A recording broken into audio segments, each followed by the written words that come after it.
बिस्मिल्लाहिर्रहमानिर्रहीम अस्सलाम वालेकुम। आज हम आपसे शेयर करेंगे बहुत ही मज़ेदार किस्म के टिप्स एंड ट्रिक्स, जिससे हम आपको बताएंगे बच्चों की रबर बैंड और चूड़ियों से किस तरह से आपने अपनी अलमीरा को ऑर्गेनाइज़ करना है, और साथ ही और भी बहुत से ट्रिक्स। वीडियो को शुरू से आखिर तक ज़रूर देखिएगा।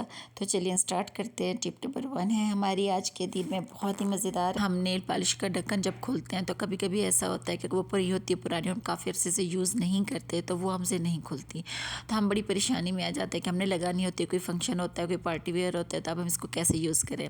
तो बच्चों की जो छोटी सी पोनियाँ होती हैं, रबर बैंड होती है, आप उसके ऊपर लगाएं और देखें बहुत आराम से नेल पॉलिश जो है ना वो ओपन हो रही है। आप इसको खोलें और इसको यूज़ करें, क्योंकि इसका जो ऊपर वाला ढक्कन होता है ना, ये थोड़ा सा सिल्की होता है। थोड़ा सा ऐसे आप हाथ लगाएं तो हमारा हाथ ऐसे उसके ऊपर टाइट नहीं होता, तो फिर ये कि हमें काफ़ी मुश्किल हो जाती है ना। हमारे बहुत काम आने वाली टिप। जब शूज़ होते हैं बच्चों के हो, बड़ों के हों, ख़वातीन के हों, किसी के भी शूज़ हो, अगर ये स्मेल वाला इशू होता है, किसी के जूतों में ना स्मेल आना शुरू हो जाती है, तो ऐसा करते हैं उस जूते में 1 चम्मच भर के मीठा सोडा हम डाल देते हैं। तो उससे क्या हो जाता है, उससे स्मेल जो होती है ना वो ख़त्म हो जाती है और आराम से हम जूते पहन सकते हैं, यूज़ कर सकते हैं। कमरे में, घर में उसकी स्मेल नहीं आती दोबारा। अगर आप हफ्ते में 1 दफ़ा ये चीज़ रिपीट कर दें, तो इसको बार बार थोड़ा सा यूज़ करें, तो उसके बाद जूतों में से बिल्कुल भी स्मेल नहीं आती। और हमारे थोड़ी देर के लिए आपने सोडा डालना है, उसके बाद आपने इसको डस्टबिन में फेंक देना और उस जूते को साफ़ करके रख देना है ना। बहुत अच्छे किस्म की टिप्स एंड ट्रिक्स। ये टिप भी हमारी रोज़मर्रा की ज़िंदगी में बड़ी काम आने वाली है। जिस तरह से शूज़ का मैंने लास्ट आपको हैक बताया, ये भी इसी तरह से है। आप शूज़ में शाइन करने के लिए हम लोग अक्सर शू शाइनर लगाते हैं, और कभी इतने महंगा शू शाइनर लेते हैं और हमें ये आइडिया ही नहीं है कि वैसलीन हमारी एक बहुत बड़े मसले का हल करने वाली है। आप शू शाइनर, आप वैसलीन लें, थोड़ी सी टिशू के ऊपर लगाएं और अपने शूज़ को आप थोड़ी सी देर के लिए इसको हल्का सा ऐसे रगड़ें, ऐसे लगाएं, और उसके बाद आप देखें आपके शूज़ जो है ना बहुत चमकदार और शाइनी हो जाएंगे, है ना। बहुत ज़बरदस्त और कमाल की टिप, और आपके रोज़मर्रा ज़िंदगी में आपके मसला हल करने वाली। तो चलते हैं हम एक और टिप की तरफ, जो कि हमारी बहुत अच्छी और बहुत खूबसूरत टिप है।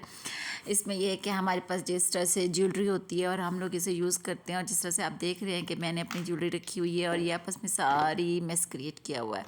सारी ज्वेलरी मेरी इकट्ठे कुछ ऐसी होती है जिसको बिल्कुल ही हमने सेपरेट रखता है। जिस तरह से आप देख रही हैं, मेरा बैंगल भी मैंने, ये कड़े वगैरह जो मैं यूज़ करती थी, ये भी मैंने बीच में रखे हुए हैं, और इस तरह से ये एक हार है मेरा जो आपस में बिल्कुल मिक्सअप हुआ पड़ा है, और अब इसकी ना जो हालत है ना वो बड़ी ख़राब हो चुकी है, आप देख सकते हैं। तो ये बिल्कुल मैसी हो चुका है। आप इसको सुलझाना भी बड़ा ही मुश्किल है, जान जोखिम का काम, इसको बड़ा टाइम लग जाएगा। ये इस वजह से हुआ कि मैंने इन सारी ज्वेलरी को आपस में इकट्ठे रखा हुआ था। अक्सर हम ऐसा करते हैं, ज्वेलरी को इकट्ठे ही रख देते हैं।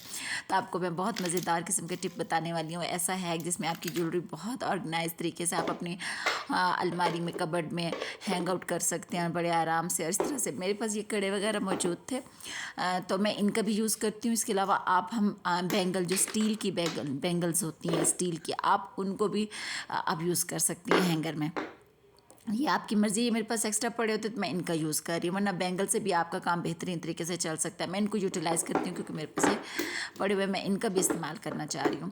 ये जिस तरह से आप देख रही हैं हैंगर है मेरे पास, ये टूटा हुआ हैंगर है। बाजू का हैंगर हमारे टूट जाते हैं और हम इनको फेंक देते हैं, तो आज हम इन्हीं का यूज़ करेंगे और बेहतरीन हैक बनाएंगे, और हमारी ज़िंदगी आसान होने वाली है। इस हैक से छोटी छोटी चीज़ें होती हैं, हमारी लाइफ में वैल्यू ऐड करती है और हमारे कामों को बहुत आसान और ऑर्गेनाइज़ कर देती है बेहतरीन तरीके से। क्या हम लोग खुद भी वेल मैनेज लगते हैं इनसे। आप देख सकते हैं मैंने इन कड़ों को बीच में डाल दिया है। बच्चों की रबर बैंड की पोनियाँ पड़ी होती हैं हमारे घर, फालतू ऐसे एक्स्ट्रा होती हैं, हम उनको यूज़ कर सकते हैं। हम जिस तरह से मेरा हैंगर है ये टूटा हुआ है, तो मैं इसके इर्द गिर्द जो है ना इसी को लगाऊंगी। फर्स्ट सबसे पहले तो ये है कि मैं अपने ये जो कड़े, इनमें अपनी ज्वेलरी जो है ना वो ऑर्गेनाइज़ करना स्टार्ट कर देती हूँ। ये मेरे पास 3 कड़े हैं और इन तीनों में बारी बारी सारी ज्वेलरी जो आप देख रहे हैं, जिस तरह से मैं इनको सबको ऑर्गेनाइज़ कर रही हूँ। आप इसी तरह से इनको बांध, ये जिस तरह से आप देख रहे हैं, बच्चों की छोटी छोटी सी पोनियाँ, ये रबड़ बैंड है, हमारे पास ये मौजूद ही होती हैं घर में, अक्सर पड़ी हुई होती हैं फालतू, तो हम इनका यूज़ करेंगे। और ये देखिए मैं कड़ों में, अपने कड़ों में जो है ना अपनी ज्वेलरी को मैं इसमें पिन अप करना स्टार्ट कर दी हूँ। आप इसको इस तरह से इनके हुक में आप इसको बंद कर दें, एक एक ज्वेलरी। बाज़ों का ऐसा भी होता है, हमारी कुछ ज्वेलरी होती है जिनका हमारा इस तरह से ये हुक नहीं होता, वो ओपन हार होते हैं। जैसे कुछ ये मेरा गोल्डन कलर का हार है, ये मैंने ऐसे ही लिया था मार्केट से, 3 ऐसे लड़ियों की सूरत में सिंपल सिंपल से ले लिया था, लेकिन ये कि इसके आपस में ये पिन अप नहीं है। इसको ऐसा करते हैं जिस तरह से दुपट्टे को मार्केट में आप देखते हैं कि स्कार्फ को इस तरह से हुक में ये क्लिप उनका राउंड सर्कल होता है, उसके अंदर उन्होंने ऐसे क्लोज कर लिया। आप देखिए मैंने इसको इसमें से इस तरह से गुजार लिया। उसको आप इस तरह के हारों को आप इस तरह से कर लें और मैं इस तरह से सारी ज्वेलरी अपनी ऑर्गेनाइज़ कर लूँगी, आप देख सकते हैं। और आखिर में जो है ना रबड़ बैंड की मदद से मैं अपने हैंगर को ना क्लोज कर दूँगी। तो ये हमारा बहुत मज़ेदार किस्म का ऑर्गेनाइज़र तैयार हो जाएगा। हमारी ज्वेलरी बहुत अच्छे तरीके से हमारी वेल मैनेज हो जाएगी और मेरा जब दिल चाहेगा किसी फंक्शन पर, पार्टी पर, मैं अपनी ज्वेलरी को इस्तेमाल करूँगी और इसको यूज़ करूँगी और इसको वापस आकर फिर इसी तरह से ऑर्गेनाइज़ कर दूँगी, है ना। बेहतरीन किस्म की टिप।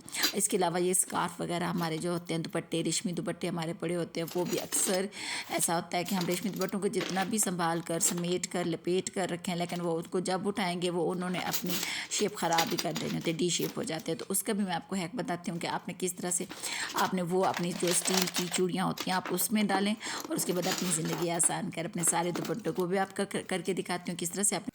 अब जैसे आप देख सकते हैं मैंने अपने सारे हार जो जो एक्स्ट्रा मेरे पास कड़े मौजूद थे, स्टील की चूड़ी में भी मैं आपको पहले भी बता चुकी हूँ, स्टील की चूड़ियों में भी आप ये काम कर सकती हैं। मेरे पास कड़े मौजूद थे तो मैंने इनको भी यूज़ करना चाहा। आप देखिए मैंने इस तरह इन सबको ऑर्गेनाइज़ कर दिया, सेट कर दिया मज़े से। जब भी मेरा दिल करेगा मैं इनको यूज़ करूँगी बहुत अच्छे तरीके से। और ये बहुत अच्छे मेरे ऑर्गेनाइज़र तैयार हो गए हैंगर की मदद से। देखिए कितने अच्छे हमारे पास ये मैनेज तरीके से हो गए हैं। इस तरह से सारी ज्वेलरी सेट करूँगी। दुपट्टों को भी इसी तरह से रेशमी दुपट्टे जो होते हैं उनको भी मैं आपको करके दिखाती हूँ, वो भी मैं आपको बना के दिखाती हूँ आपने किस तरह से चूड़ियों में सब चीज़ें हैंग करनी है। अब इस तरह से मेरा हैंगर है, हैंगर को उठाऊँगी, उसमें मैं पोनी की ये सारे ज्वेलरी उसमें बीच में डालकर तो आखिर में मैं उसको रबड़ बैंड लगा दूँगी। अब सारी ज्वेलरी जो है ना मैंने कड़ों में इस तरह से एडजस्ट कर लिए और ये तो मैं आपको करके दिखाती हूँ जिस तरह से आप देख सकते हैं। ये मैंने इस तरह से सेट के बीच में आप कैचर वगैरह का भी यूज़ कर सकते हैं ना, बहुत मज़ेदार किस्म की टिप। अब ये देखें मैं आपको चूड़ियों का इस्तेमाल कर रही थी, शिफॉन के दुपट्टों को ऑर्गेनाइज़ करने के लिए ये मैंने बैंगल्स में किया है।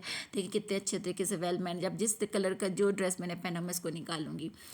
अब मैंने अलमारी में इन सब चीज़ों को सेट कर दिया, ये देख सकते हैं आप।